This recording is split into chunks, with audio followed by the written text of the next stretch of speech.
So, I'm not really sure where this video is gonna go. I just knew that I wanted to talk about Bridgerton before the new season comes out, but the new season comes out tomorrow.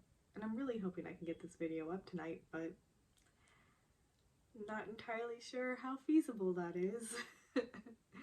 I mean, it's totally possible, but anyway. So, what spurred this on? Really, the trailer. And it reminded me of season 1. It's been some time since I had seen it, and I remembered liking the show, though it had its points of contention. And so it spurred me to go rewatch season 1. And, you know, some of the things that I had thought on in the first watching, actually I think I've seen it twice before, but it was earlier on when it had first come out. So yeah, and I realized that I believe each season is going to follow a different Bridgerton sibling. So with it following each sibling, that means that prior characters will sort of fall to the backdrop. So I don't really know if it makes any sense to really talk about some of the stuff that happened in season 1, but I think there's still some things that will carry on, or questions of how it'll be addressed in the second season. I don't know. I'm here to babble, as usual. So I guess before that, I should say, hi YouTube friends. It's Trish here, and welcome to my little corner of the internet, where today I'm going to be talking about Bridgerton in some capacity before season 2 comes out tomorrow, which I am very excited for, after seeing the trailer, of course, but also before that, when they had announced who the lead was going to. Oh my god, I didn't even look up her name. I've seen her before. I don't know if you guys have seen the show Sex Education. If you haven't, you totally should. She is a character in that show, and she's fantastic. So let me look up her name so that I can tell you, because she deserves that. Not to mention she's a Desi, so we like to see that representation. I'm kind of curious on, is that an artistic approach that the show has taken?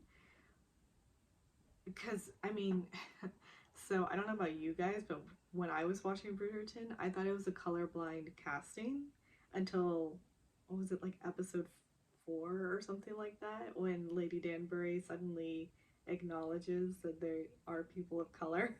And I was like, oh, okay, so we know. Yeah, not sure if that was something that is in the books, because I had watched a YouTube video. If I can find who that is, I'll link it down below, because it was a really great video.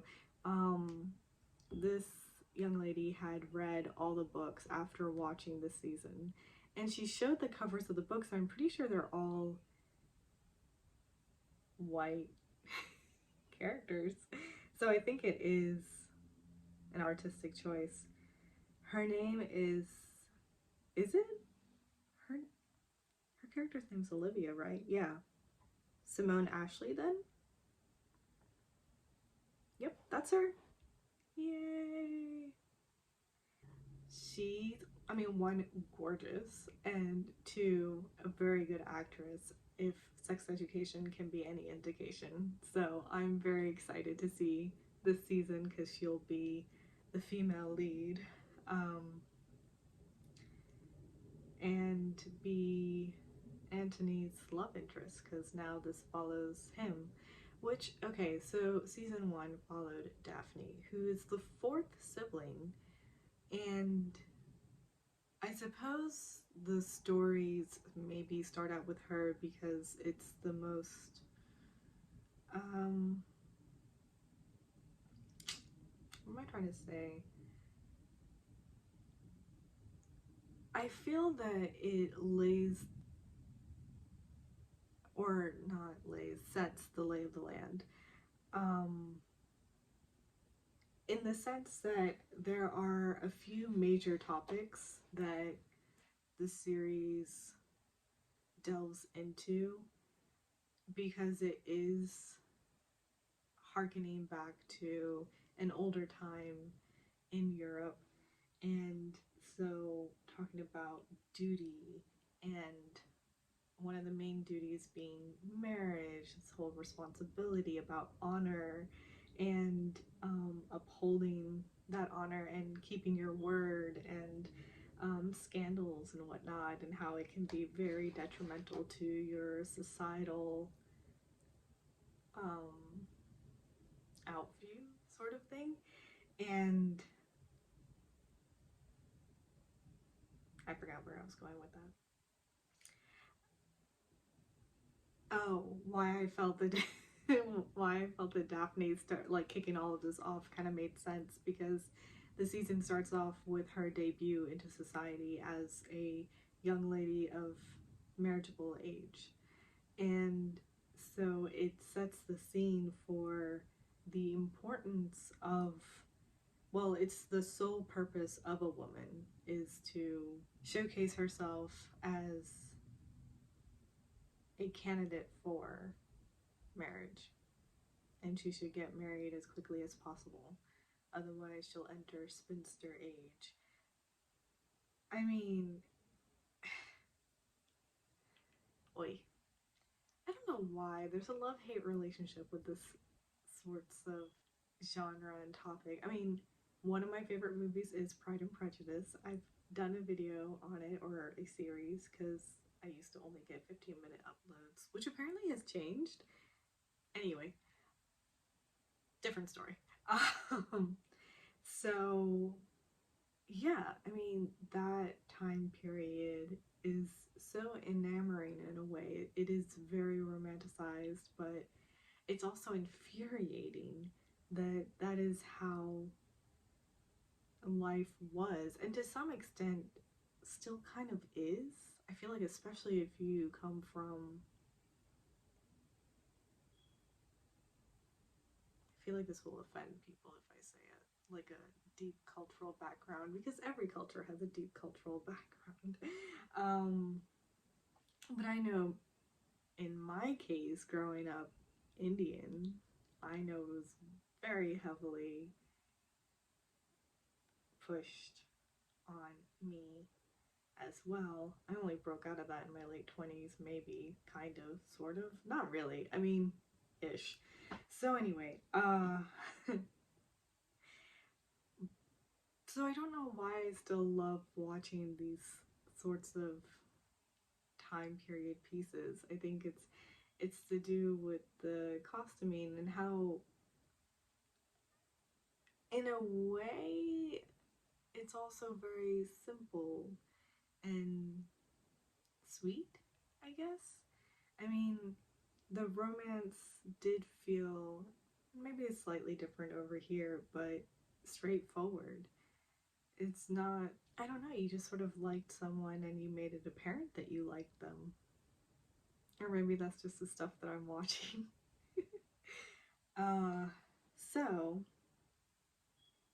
in this first season, Daphne gets a comment from the queen in front of everyone.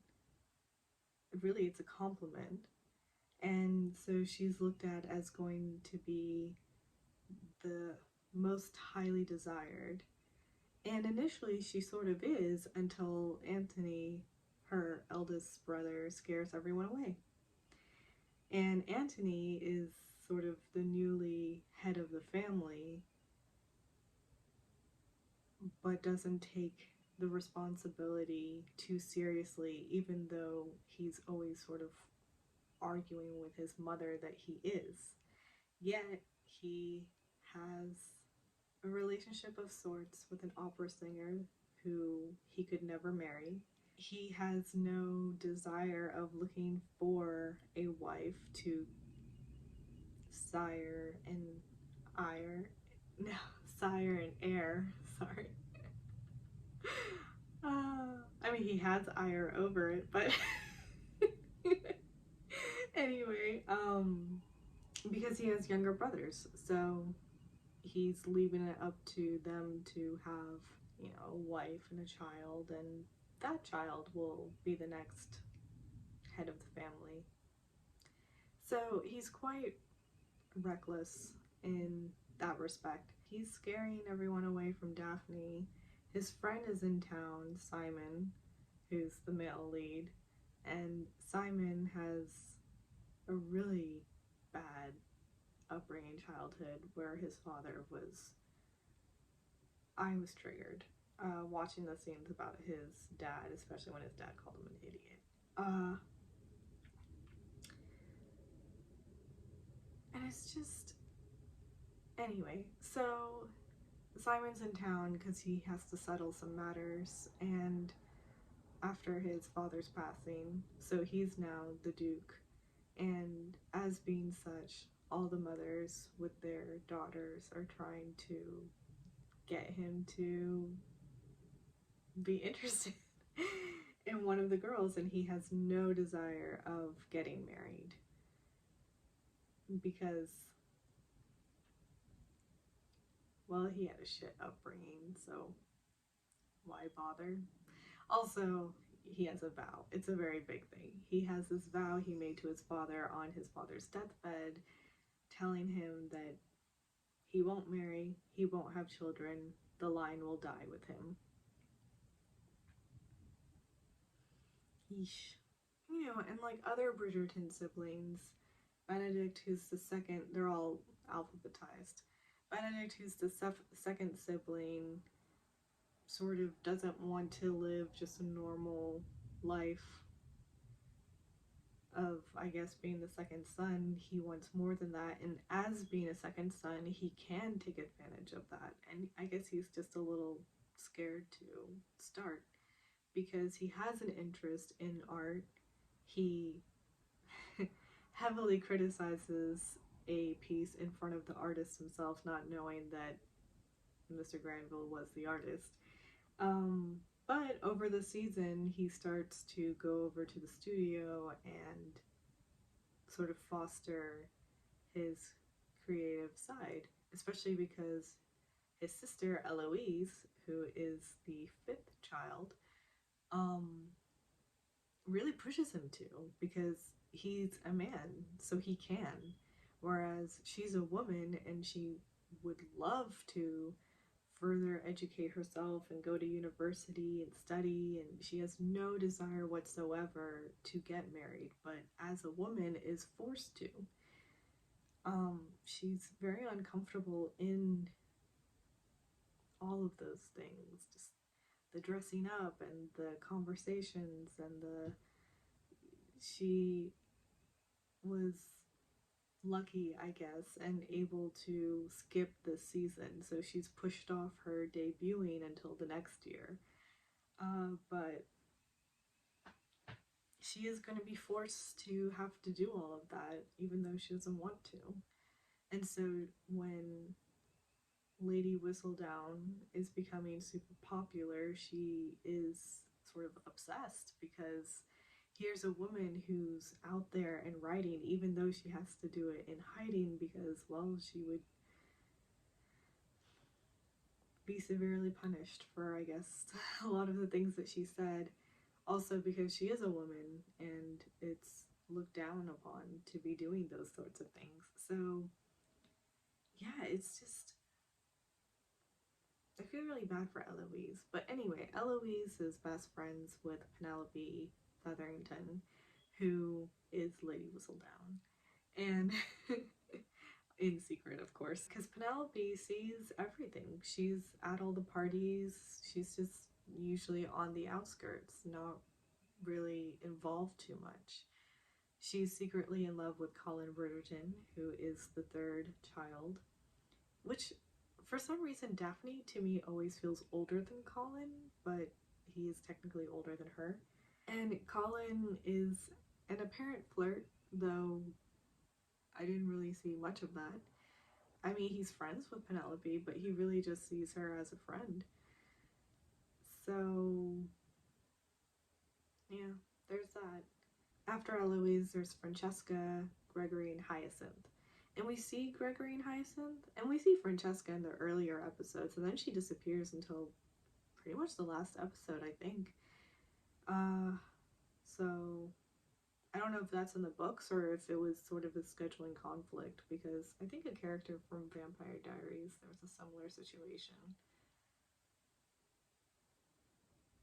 I don't know where I heard that. Anyway, so so yeah, the major topics. I mean, marriage being a huge one. Again, women just raised with that sole purpose. And I mean, Eloise is practically kicking and screaming, not wanting to have to do any of that kind of stuff. And Daphne feels a bit more resigned to, well, that's the way of the world. She's not happy about it, but it's just how she has to be. But at the very least, her main wishes for her life is that she wants to have a love as her parents did and wants to have children. Basically, she wants to live the life her mother did. So Eloise and her sort of butt heads at times throughout the entire season because Daphne's trying so hard to find a match, and Eloise just sort of annoyingly talks about everything, I guess. I don't know. So since Bridgerton season 2 is about Anthony, I guess we should talk about him more. Anthony, again, started off just very throughout the season he sort of is. He is struggling to really be the lead of the family. And most people around him, his mother mainly, but also Simon sometimes, sort of bring to attention where he is lacking. And he even, abruptly broke up with Sienna because she doesn't fit in with what he's supposed to be doing. He quickly arranges a marriage with Nigel for Daphne because his mother makes a comment about how if his father were alive, he would have already had a match ready for her. So he just jumps the gun on that as well. I mean, he's very impulsive to try to fix situations, and in doing so, he's making the situations worse. And, as the season progresses, he can't help but still have feelings for Sienna, which I'm unsure. Does he actually love her, or is it really just an infatuation? I feel that was unclear because they have a very physical relationship, so it kind of felt more leaning towards that. I mean, it was quite clear that Sienna had feelings for him, but her mind was fighting with her heart throughout the season because she knows her place in the world. Oh, that is one of my questions, though. It's, I feel, hinted at that she actually comes from a family of high standing. So what happened? Did some scandal break out and her family lost that? Or is she a sibling of daughters and maybe her father had passed away early and so they were sort of left to their own means? Or I don't know. I just, at one point Genevieve says something, the modiste says something about, I know you're used to finer things, and I think that was supposed to be towards how Sienna normally has a sponsor, so to say, to take care of her. But there was a conversation early on with Anthony where her face had sort of gotten sad at one point when he was sort of explaining how society is, or how he has to look out for Daphne or something like that. I don't know. It kind of seems like And I don't know if that will be explored any at all, because I didn't see her in the trailer for season 2, so maybe that was just supposed to be it. Like, she was just this young lady that he was enamored with and broke his heart because her mind won out in the end. She can't continue this, whatever it is, with him because her heart is involved there, where she is having to live a life where she can't listen to her heart. She needs to have someone that understands who she is and where she stands and just take care of her. And with Antony, it can't be just that, because she probably desires more, and that could never be.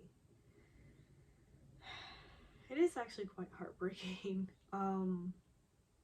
So by the end of the season, she's finally telling him that I can't be your fool anymore. Like, you have to let me go. And that's how, he angrily leaves and then tells Simon and Daphne in the morning that, well, I guess I'm going to look for a wife. And I now know what the root of the problem is. It's love. So I'm just going to take that out of the equation. So, I don't really know what this story is about too much.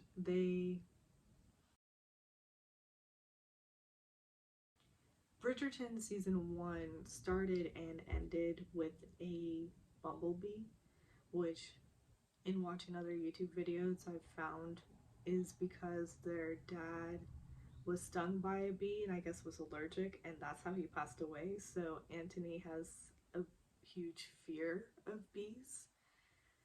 I think a bee will play some sort of part in this next season.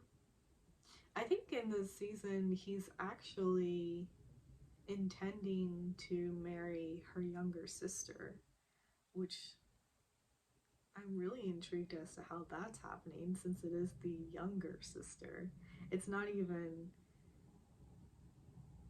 it doesn't really make sense. But anyway, the elder sister, who's played by Simone, she is, I guess, playing the part of what Antony was in season 1 for Daphne. Like, she just sort of hovers and makes sure that it's a good suitor that's coming. And I'm sure Antony's story might be slightly infamous, so she's not going to want him around her younger sister.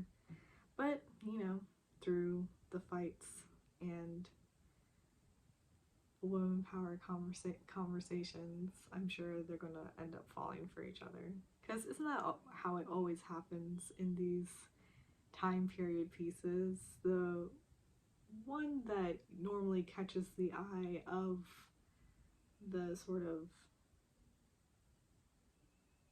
is offstanding a phrase? I feel like that's not what I'm trying to say.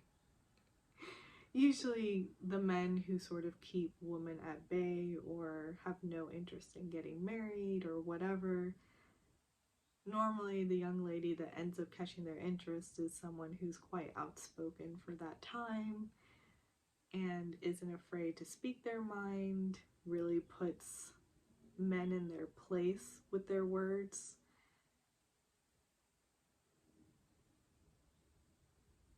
So I feel like that's just going to be a reoccurring trope through these seasons, probably.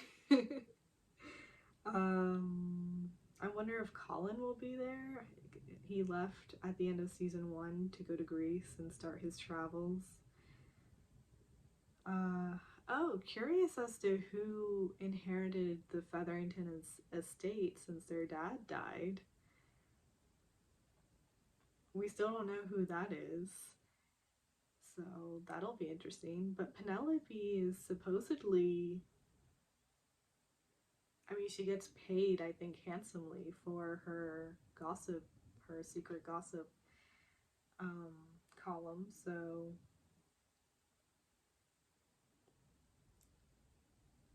but she's hiding that she's Whistledown, so I guess she won't be helping out her family too much. I'm curious on that front. Like, what is going to happen to the Featherington woman? How are they going to continue on? And since she is secretly writing and getting paid for it, is she going to somehow take care of her family, or is she not? Because in the earlier articles, really all the articles, they don't speak highly of the Feathering. Like, she doesn't speak highly of the Featheringtons, which is somewhat understandable. I mean, she's not treated very warmly at home, but also they're your family, so uh, we'll see what happens there. Yeah, I think my main points are just I am shocked a little.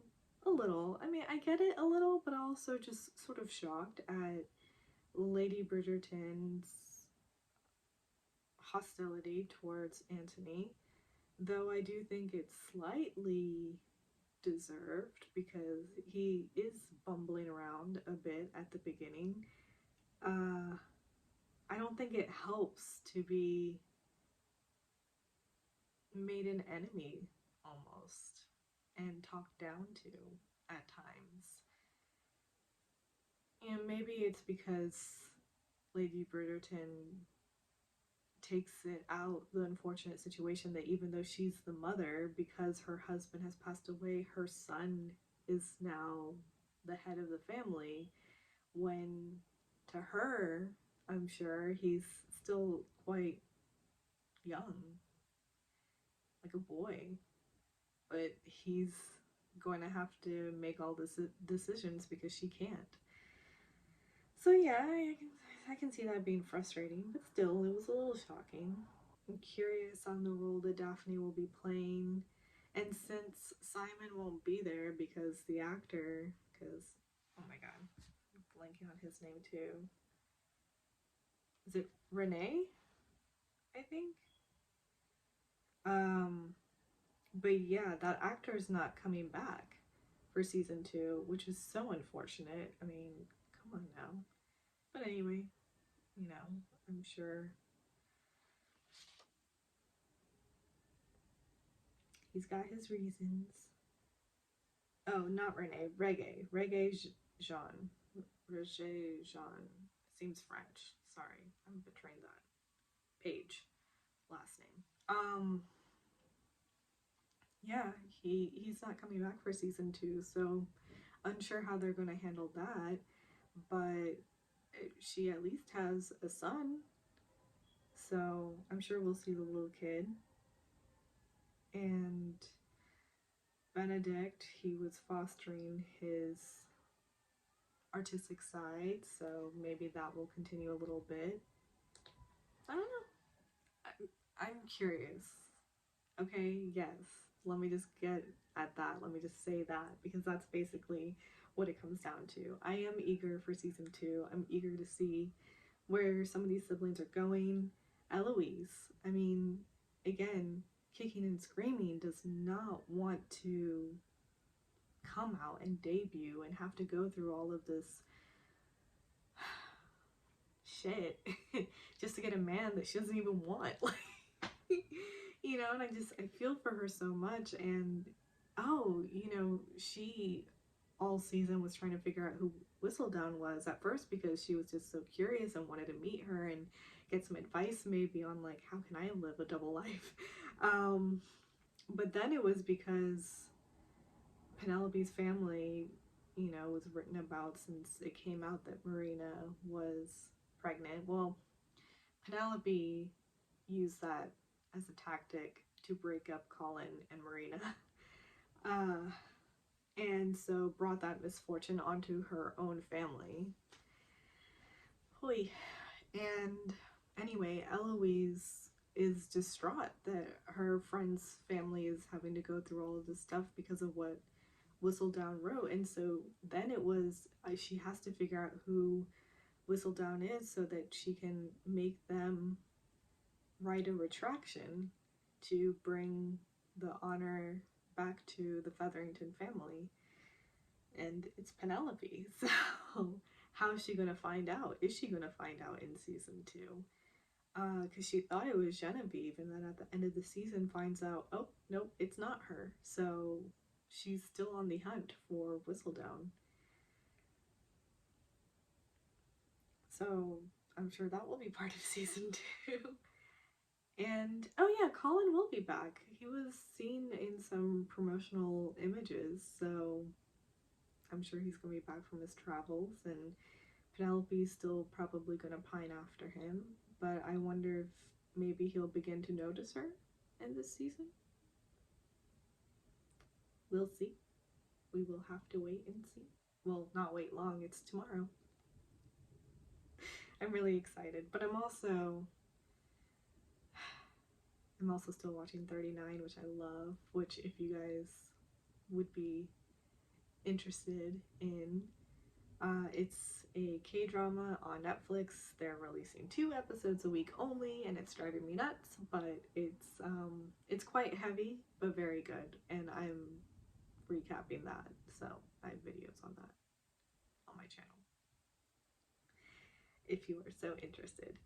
I don't know if I will be recapping Bridgerton season 2.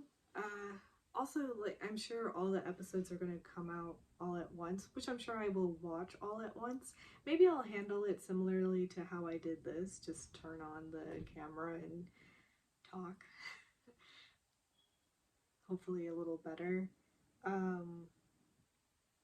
Yeah, I don't know, just for if you're interested in hearing opinions. And yeah, I don't think I'll be recapping it as I am 39, because, I mean, I've said this before, but in case this is the first time you're hearing this, I'm quite detail oriented. It's very hard for me to give general overviews of things because I love the details oh so much that I just want to talk about it, and that's how I end up having hour-long videos. So I don't know if recapping is quite my niche for these YouTube videos. I feel that this might be more apt. Yeah, just to sit and ramble about something. I don't know, we'll see. Who knows, I might change my mind. Maybe I'll do like each video upload will just cover 2 episodes. I mean, season 1 I think was 8 episodes long, so you know, if season 2 is 8 episodes long, maybe I dedicate 4 videos, and each video will be 2 episodes in an attempt of a general recap. I don't know, we'll see. But I really wanted to do this video talking about season 1 of Bridgerton, and you know, things that sort of stuck out to me, and curiosities of how those will be moving forward in season 2. So I did that. Yay.